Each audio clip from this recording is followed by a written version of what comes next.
Watching NDTV, I'm Gauri Dwivedi. The top story that we're tracking on the show, Donald Trump, Elon Musk breakup has been out now in public, and in fact the spat is public and it is getting ugly. Donald Trump has spoken on relations with Elon Musk, said he had a great relationship, but he doesn't know as to what it will be going forward. He also went on to hit at Elon Musk, saying that he actually has Trump derangement syndrome. This comes just after Elon Musk criticized Donald Trump's big beautiful bill, which is expected to increase overall spending in the US at a time, well, when Elon Musk's Doge was entrusted with the task of cutting and ensuring spending cuts are brought about in the US and bureaucracy is trimmed. So there is an ugly spat between President Trump and Elon Musk, who till about 48 hours back was working with him with a common agenda. What went wrong? What all happened?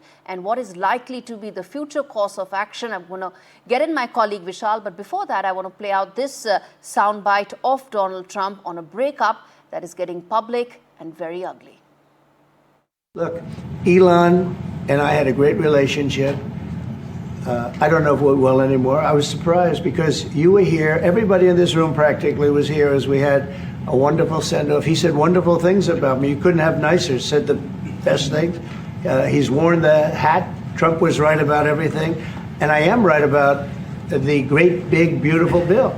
We call it a great, big, beautiful bill because that's what it is. And if you saw the statements he made about me, which I'm sure you can get very easily, it's very fresh on tape. He said the most beautiful things about me. And he hasn't said bad about me personally, but I'm sure that'll be next. But I'm very disappointed in Elon. I've helped Elon a lot.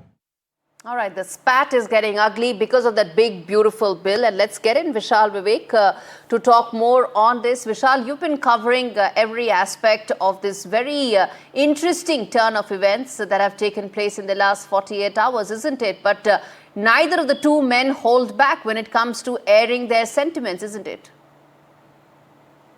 Well, Gauri, it's no secret now that both Trump and Musk are fighting in public now. Just now, Elon Musk has tweeted saying that if it were not for him, Trump would have lost the election altogether and he would not have majority in both the houses and so on and so forth. And there are several reasons behind this public spat. The first one, as you mentioned, is the big, beautiful bill that Trump has been trying to push through. Reason behind that is the fact that the big EV tax credit that they get, the consumers of Tesla, that will be removed by this big, beautiful bill, which could give a headwind of up to $1.2 billion to Tesla. That is one of the main reasons why Musk could be, in bad books of Trump. And also the fact that Musk's top nominee for NASA, Jared Isaacman, who has a huge following in the space community, was suddenly removed from the post from the nomination. So these two could be one of the biggest reasons behind this public spat. They have not officially commented on that, but many experts have been saying that there are many reasons, such as, Musk is also vying for that FAA license that has gone to Verizon. It wants Starlink to have that. There were many conflict of interest reports. So there are various reasons, various layers to this. But the big, beautiful bill is the main pain point behind this, Trump-Musk spat. All right. As we speak, the Tesla stock has actually fallen upwards of 8%. As this bromance ended, that public spat is likely to have an impact on Tesla companies and, of course, on how Trump now views Elon Musk's companies. Appreciate you joining us, Vishal, on that story.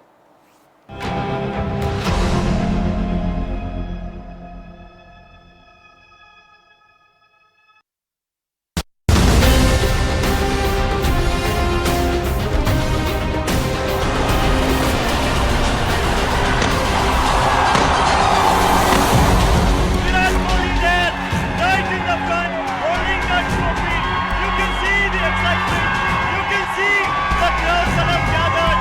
It is huge.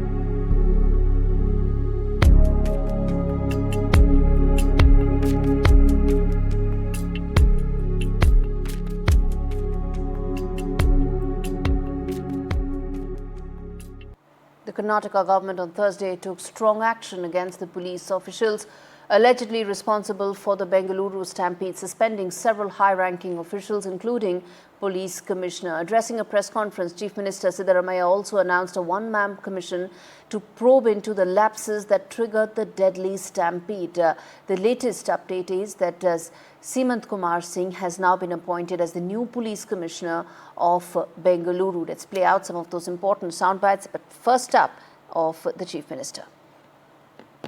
The Cabinet has taken a decision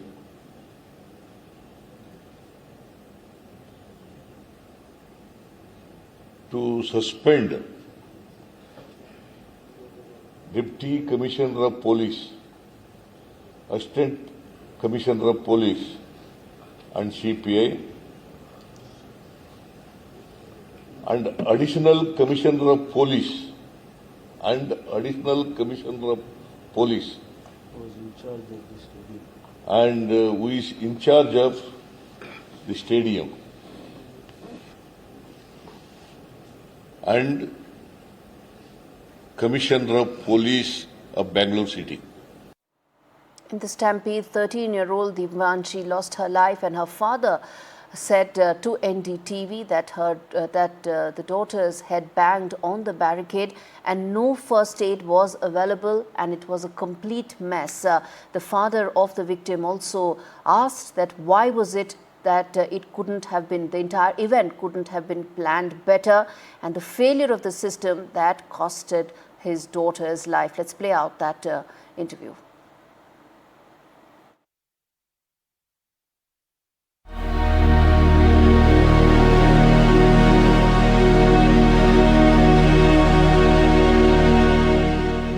My wife only did the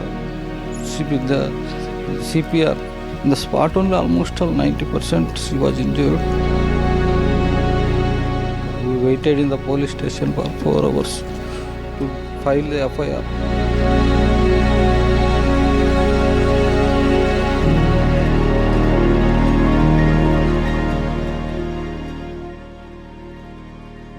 At 3 o'clock they entered into the Chinnaswamy Stadium. Those fellows, they have announced that to enter to the stadium very quickly, and in the 15th gate everybody was pushed. My daughter's headache went to hit it by this iron, and she fall backside. Then everybody. She got injured at that time. Then injured already in the spot only almost 90% she was injured. And my wife and my sister-in-law, they tried to take them to hospital. There only she died, sir. how was the facility over there? I mean, Sir, facilities was not at all good, sir. Even there is no cops, and in the boring hospital, that is even they don't have to give oxygen mask. They don't have this one plug also, 3D plug. My wife only did the CPR. how did you took her to the hospital, sir? My wife she taken to cab only. During that time, lot of crowd was there. Jammers was there. Mobile is no signal. There is no ambulance facility. My wife asked so many police cops. They didn't help. She only taken her, sir, to hospital and all. Management was not good, but after the injury also you didn't got the support from the system? No support, sir. No support. We waited in the police station for 4 hours to file the FIR. Who will wait, sir, 4 hours during the situation? Nothing planned, sir. They didn't plan anything. One appeal that you want to... They will have bandwidth. How many people are coming? They need to forecast how many people are coming. Correct? Without forecast, how we will arrange all these things? So, what is the stadium capacity? What is the forecast? They have to do the forecast, and based on that they have to arrange cops and city police or anything. At least ambulances, medical facilities. First aid, at least first aid also. If 3 lakhs, 4 lakhs people are gathering, means it is a sports one. If it is political one, they will do like that. They will not do, sir. I'm also hearing that. Political meeting they will arrange. Biryani, everything they will arrange. Divyanshi's father made a very valid point that for a political meeting there will be all arrangements, but when it comes to the common man, no arrangements were made by the government. I want to now play out this conversation that my colleague Haripriya had with the eyewitnesses who tell the first-person account of how the tragedy unfolded. Listen in. ಜನ ಹೋಗಿದ್ವಿ ರೀ ನಾವು ಒಂದು 4:30 ಹೋಗಿದ್ವಿ, 4:30 ಹೋಗಿದ್ವಿ. ಹೇಗೆ ಅಂತ crowd 20% ಒಳಗಡೆ ಇದ್ದಾರೆ, ಸ್ಟೇಡಿಯಂ ಒಳಗಡೆ 80% ಹೊರಗಡೆ ಇದ್ದಾರೆ. ಒಂದು ನಿಮಿಷ ಗೇಟ್ ಓಪನ್ ಮಾಡ್ತಾರೆ, 50 ಜನ ಹೋಗ್ತಾರೆ, 50 ಜನದಲ್ಲಿ 20 ಜನ ಕೆಳಗಡೆ ಬೀಳ್ತಾರೆ. ಅವ್ರನ್ನ ತುಳ್ಕೊಂಡು ಹೋಗ್ತಾ ಇದ್ದಾರೆ ಜನ. ಇವಾಗ ಪೊಲೀಸರು ಹೆಂಗಂತಂದರೆ ಪೊಲೀಸರು ಕಮ್ಮಿ ಇದ್ದಾರೆ. ಪೊಲೀಸರಿಂದನೇ ನಮ್ಮ ಒಂದು 10% ಇವಾಗ ಸಾವು ಕಮ್ಮಿ ಆಗಿರೋದು. ಇನ್ನೂ ಒಂದು 10% ಜಾಸ್ತಿ ಪೊಲೀಸರು ಮಾಡಿದ್ರೆ ವ್ಯವಸ್ಥೆ ಇನ್ನೂ ಸರಿ ಇರಬೇಕಿತ್ತು ಅನಿಸ್ತಾ. ಹೌದು ವ್ಯವಸ್ಥೆ ಅಂದರೆ ವ್ಯವಸ್ಥೆ. ಯಾಕೆ ಹೋಗಿದ್ರಿ ಅಂದ್ರೆ ಇಷ್ಟು ಕ್ರೌಡ್ ಇರುತ್ತೆ ಅಂತ ಗೊತ್ತಿಲ್ಲ ಮೇಡಮ್, ನಮ್ಗೆ ಈ ಥರ ಗೊತ್ತಿರಲಿಲ್ಲ. ಈ ಥರ ಫ್ರೀ ಟಿಕೆಟ್ ಅಂತ ಅಂದ್ರು ಎಲ್ಲರೂ ಹೋಗಿದ್ವಿ. ಈ ಥರ ಗೊತ್ತಿದ್ರೆ ಹೋಗ್ತಾನೆ ಇರಲಿಲ್ಲ ನಾವು.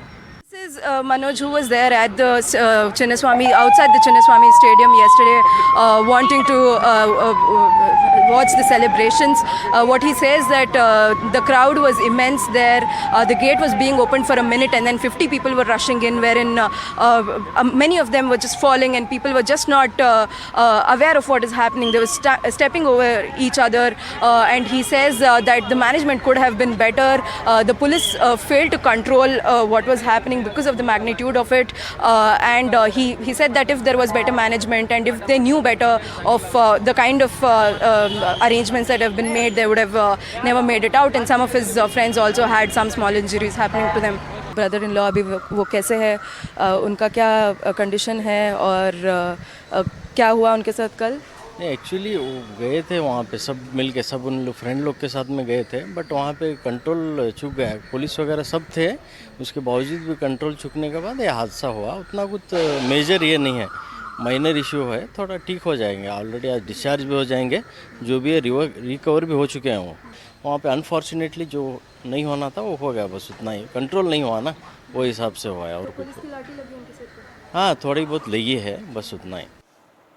All right, let me now play out this exclusive interview that my colleague Veera Raghav had with the Karnataka Deputy Chief Minister D.K. Shivakumar on the Bengaluru stampede, where he says that he doesn't want to blame anyone, he doesn't want to politicize issue, but is he giving the answers that the victims and their families need? We played out one of such interview, they demanding answers. D.K. Shivakumar and the government doesn't have enough of those answers. What are they really saying? This conversation tells you.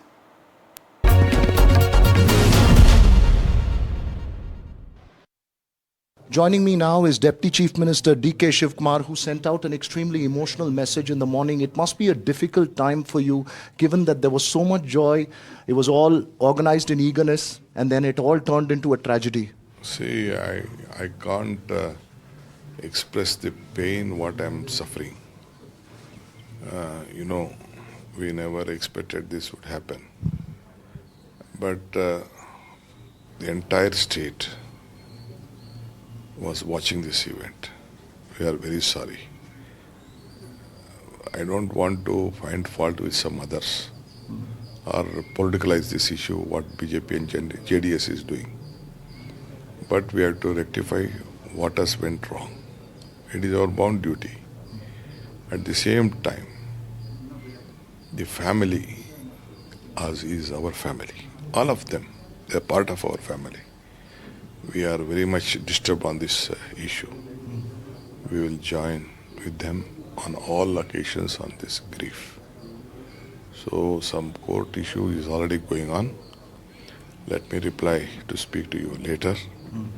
I have a cabinet meeting on this issue and other issues are there. We have cancelled all our programs. The pain is, I can't express the pain what we are suffering. You're right that there's a cabinet meet and a court, and I don't want to push too much. As you've said, you'll speak after the hearing. The only question that was asked, sir, is why was there a hurry? Was it the government that was in a hurry, or was it the organizers? I don't want to blame anyone or make anyone accountable to this. I have to see, BJP has asked so many questions. we will not run away. We will reply to them. See, when RCB has come out with some statement on this occasion, you should know that even the police commissioner has denied that we have not permitted. All these things I can't do a judge job. What they did has done a mistake is different. But for me, the lives of the people, of the emotional youngsters, are very much important. I'm looking at that. That's a very important point. Why my colleague also here. Sir, are you planning to issue some guidelines so that this could be prevented in future? No, of course, I will come let this cool down for Bangalore to solve this type of issues. I will have a strategy. I will discuss with all of you also. Definitely, I'll come out with a plan of action. Thank you so much. That's DK Shivakumar. He's rushing in for a cabinet meet, speaking to us here at NDTV exclusively.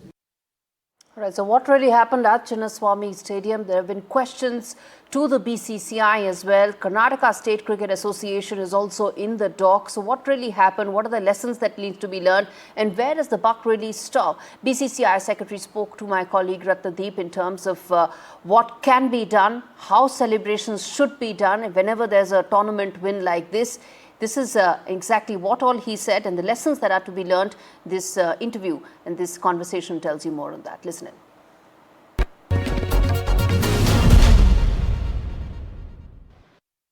Because IPL draws so much of crowd every match. Are you also taking some lessons out of this unfortunate incident and improving the long-laid SOP that you're talking about that BCCI already has? When we plan IPL matches or any other bilateral or ICC events in the country, there is a proper guideline and proper protocol in place already. Only thing is that which is troubling us from yesterday is that once the trophy is given to the winners team and the winners team leaves the stadium, it is their own personal responsibility. It is after all a franchisee. It is not a state team, not an Indian team. Had it been an Indian team or a state team, the state association would have been responsible. As it is a franchisee cricket and franchisee organization, so it is their private affair how they celebrate, when they celebrate. We do not have any control, and the present protocol also requires that there should not be any intimation to BCCI. Also, we must have some guidelines or some advisories to the winning teams or with all the franchises also. We may have to think about that, but till now nothing has concretized.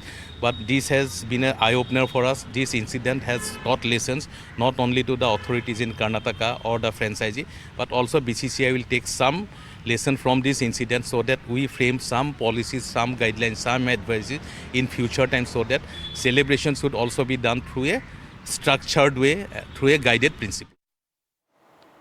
All right, a quick break. We return with more stories on the other side. Stay with us.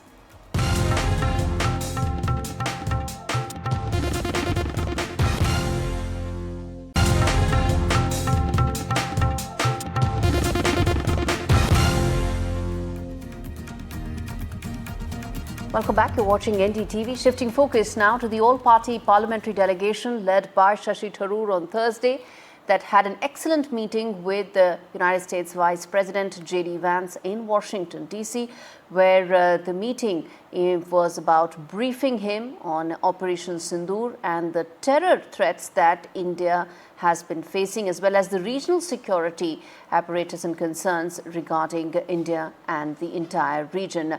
Excellent meeting with Vice President J.D. Vance today in Washington, D.C. with our delegation. That's what Shashi Thakur put out. He also said that there was a comprehensive discussion covering a wide array of critical issues from counter-terrorism efforts to enhancing technological cooperation, a truly constructive and productive exchange for strengthening the India-US strategic partnership with a great meeting of minds. That's what Shashi Thakur put out in a post on X after the meeting. Listen in.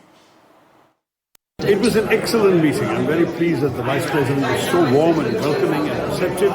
He talked fondly of his visit to India and his family. And of course, he also expressed complete understanding.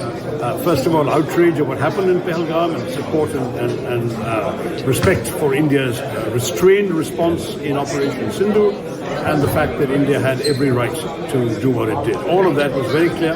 We got across a few more messages that I'm not really at liberty to talk about very, very clearly to the Vice President. And in turn, we got a tremendously positive energy from him about future collaboration, areas like AI were top of his mind, a lot of things that we can do together. In fact, at the press conference in New York, Shashi Tharoor also made it clear at the outset that the person questioning him was his son, Ishan Tharoor, and the banter saw the father-son exchange a quick word where he said that this shouldn't be allowed. You have to stand up. That shouldn't be allowed. This is my son. All right, away from Washington, D.C. to a shocker of a story coming in from Bihar's Sitamarhi, where on the charge of merely stealing toffee, a grocery shopkeeper first stripped 5 children naked and then tied them to each other with a rope and paraded them in the market.